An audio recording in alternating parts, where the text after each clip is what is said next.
Magandang araw po sa inyong lahat. Ako po si Marian Ticlao at ngayon ay magdi-discuss po ako at ang topic ko ay elastisidad ng demand. Ang elastisidad ng demand ay tumutukoy ito sa galaw ng relasyon sa pagitan ng demand at iba pang salik na nakaaapekto rito.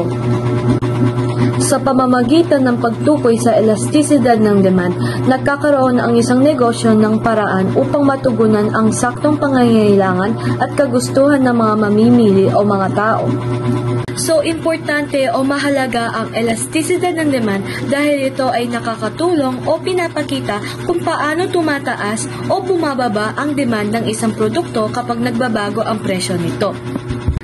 Sa pag-uunawa ng mga negosyo, nasusuri nila o nalalaman nila kung paano nakakaapekto ang kanilang pagpapresyo at promotion sa pagpili ng mamimili o mga tao sa mga produkto nila. Nakakatulong din ito sa paggawa ng pamahalaan ng mga pulisya dahil kapag nakalkula na nila ang elasticity ng demand ay malalaman ng pamahalaan kung anong produkto ang pwedeng itaas ang buwis na hindi naaapektuhan ang demand. Kapag pinag-uusapan natin ang elastisidad ng demand, ay tinutukoy natin ang halaga ng elasticity ng demand o ang price of elasticity of demand o ang pagbabago sa laki ng demand batay sa pagbabago sa presyo. Meron na tinatawag na cross-elasticity of demand na tinutukoy ito sa pagbabago sa laki ng demand ng produkto batay sa pagbabago ng presyo ng mga kapareha at kapalit na produkto nito. Sa topic na to ay ituturo ko sa inyo ang halaga ng elastisidad ng demand at mga iba't ibang uri nito. Una muna ang mga iba't ibang uri ng elastisidad ng demand. Unang uri ay ang elastic. Kapag ang nakalkula mong elasticity ng demand ay mas mataas sa 1, ang isang produkto ay itinuturi na elastic. Pangalawang uri ay ang de-elastic. Kapag ang nakalkula mong elasticity ng demand ay mas mababa sa 1, ang isang produkto ay tinuturing de-elastic. Pangatlong uri ay ang unitary. Kapag ang nakalkula mong elasticity ng demand ay saktong 1, ang produkto ay mayroong unitary demand. Palaging tatandaan na ang elasticity ng demand ay laging negatibo dahil ang relasyon ng presyo ng produkto sa laki ng demand para dito ay inversely proportional o magkasalungat. Meaning nito ay kapag tumaas ang presyo ng isang produkto ay bumababa ang demand nito at kapag naman bumaba ang presyo ng isang produkto ay tumaas naman ang demand nito. Next naman kung paano natin kunin ang halaga ng elastisidad ng demand.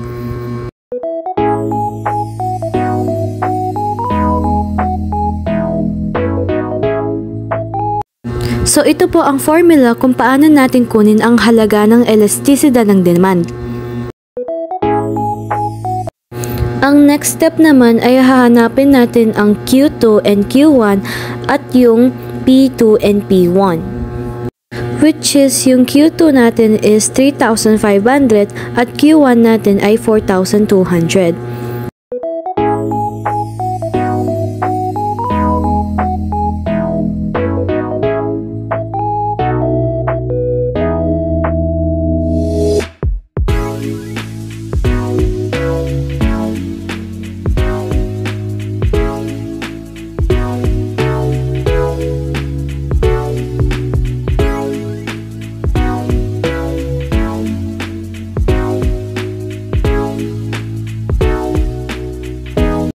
While yung P2 natin which is yung 140 at yung P1 natin ay 220.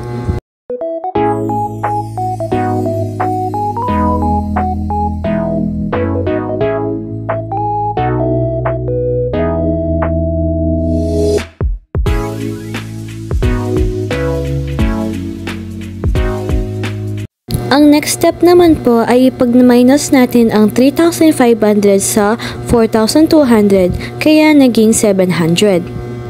Next naman ay ipag-add natin ang 4,200 plus 3,500 kaya magiging 7,700.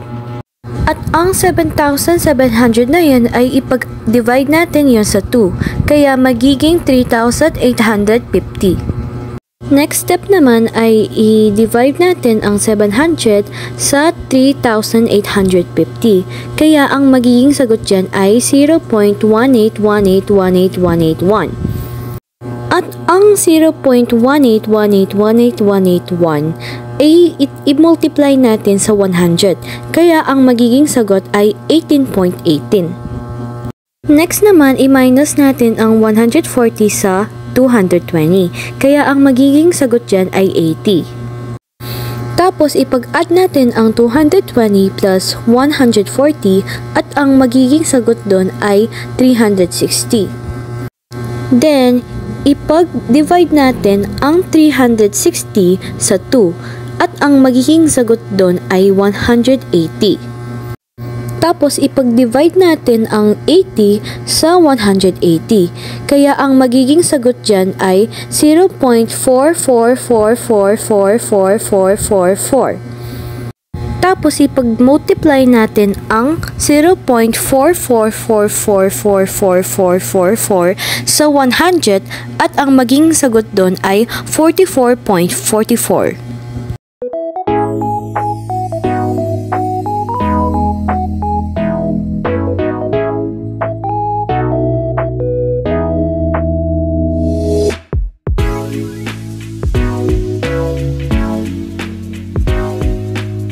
Tapos, ipag-divide natin ang 18.18 sa 44.44.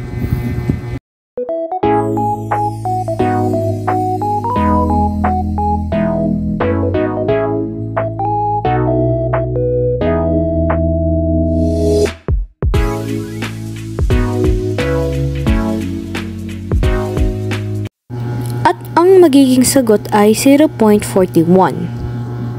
Dahil ang sagot natin ay 0.41, ang uri ng elasticity ng demand ay di-elastic dahil mas mababa siya sa 1.